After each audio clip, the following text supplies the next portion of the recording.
Greater news में जैसा कि आपको पता है, अभी थोड़ी देर पहले ही ग्रेटर नोएडा के सिटी पार्क सम्राट मिहिर वो सिटी पार्क में फ्लावर शो पुष्पोत्सव 2024 का आगाज हुआ है। इसका उद्घाटन स्थानीय विधायक तेजपाल नागर और एसीओ ग्रेटर नोएडा अथॉरिटी द्वारा किया गया है। और आप 3 दिन यहाँ आ सकते हैं। आज शुक्रवार है, कल शनिवार और रविवार 8, 9 और 10 तारीख को ये फ्लावर शो का कई प्रकार के इवेंट्स भी किए जा रहे हैं। और खास बात यह है कि फ्लावर शो है, जैसा कि नाम से ही पता चल रहा है कि यहाँ पे कई तरह के फ्लावर्स की जो वेराइटीज है उसको प्रदर्शित किया गया है। जो थीम है वो डहेलिया थीम रखा गया है। इसमें जो इतने भी औद्योगिक क्षेत्र में जो कंपनियां हैं वो भी पार्टिसिपेट कर रही हैं और कुछ स्कूल भी हैं, जिसमें कैम्ब्रिज स्कूल है और उन्होंने भी कुछ यहाँ पे प्रदर्शित किया है। तो वो कुछ क्या है, हमारे साथ अभी हैं कैम्ब्रिज स्कूल से। मैम, आपका शुभ नाम? विनती वर्मा। विनती वर्मा जी, तो विनती वर्मा जी बताइए हमारे व्यूअर्स को, ये क्या आपने यहाँ पे प्रदर्शित किया और क्या संदेश इसके द्वारा आप देना चाह रही हैं? सर, एक्चुअली हम बच्चों को सिखाते हैं कि हमारे अलग अलग एराज जो है उसमें किस तरह से गार्डन इंडिया में होते थे। तो अगर आप देखोगे तो हमने अपने पूरे गार्डन को 5 भाग में बांट रखा है। पहला वाला जो है ये प्री हिस्टोरिक एरा है, यानी आदि मानव के समय का ये है सर। तो आप देखोगे इसमें हमने आदि मानव भी बना रखे हैं। उस वक्त जो स्टोन वेपन्स होते थे वो यूज हो रहे हैं हमारे गार्डन में। और जितने भी प्लांट्स हैं इनमें कोई भी फ्लावरिंग प्लांट्स नहीं है सर। ज्यादातर ऐसे प्लांट्स हैं जिनको कम पानी की जरूरत पड़ती है, जैसे जिम्नोस्पर्म्स हो गए, सक्यूलेंट्स हो गए, वो सारे हैं। अगर आप आगे आओगे सर तो ये हमारा वैदिक एरा है, जिसमें ये हमारी आयुर्वेद का जन्म यहीं से हुआ सर। तो जितने भी ये प्लांट्स हैं ये हर्बल और मेडिसिनल प्लांट्स हैं।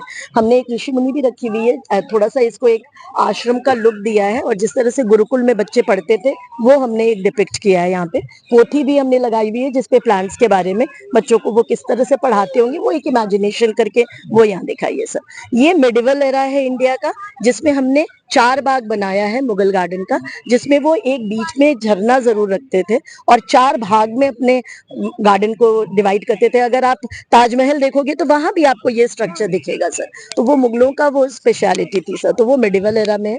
ये हमारा सर ब्रिटिश एरा है, कॉलोनियल एरा।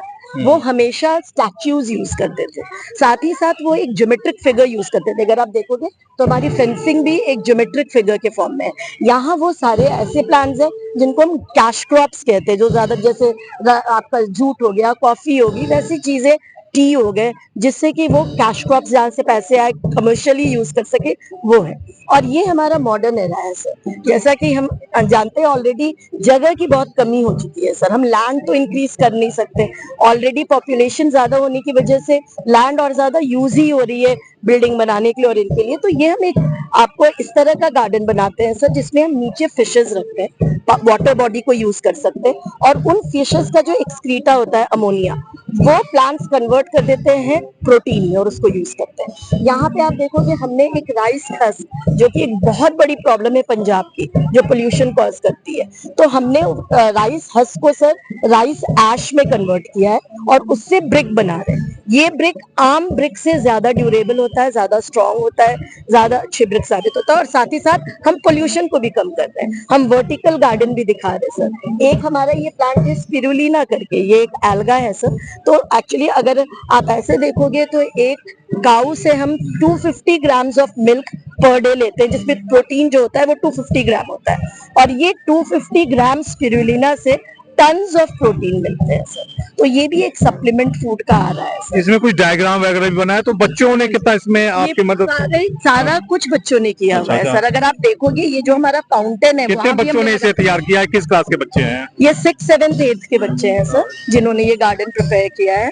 और हमने साथ में सर एक ये फिश भी बनाई है, जिसमें हम सारा वेस्ट कलेक्ट करते हैं और उस वेस्ट को हम गार्डन बनाने के लिए यूज करते हैं। तो कुल मिला के अगर आप देखना चाहते हैं हर एक ईरा, मतलब कि प्राचीन काल में गार्डन कैसे होते थे, मॉडर्न काल में कैसे गार्डन है, अभी वर्तमान में क्या है, वेस्ट प्रोडक्ट से आप कैसे इसको जो है डेवलप कर सकते हैं, तो आप ग्रेटर नोएडा के सिटी पार्क जरूर आएं। और यहाँ पे गेट से घुसते ही राइट हैंड साइड में जो है ये आपको कैम्ब्रिज स्कूल के द्वारा जो ये मॉडल प्रदर्शित किया गया, जो गार्डन का जो ईरा दिखाया गया है, जो काफी बेहतरीन दिखा है, इसे डायरेक्ट आके देखें, रूबरू हो। रोहित प्रियदर्शन, ग्रेनो न्यूज।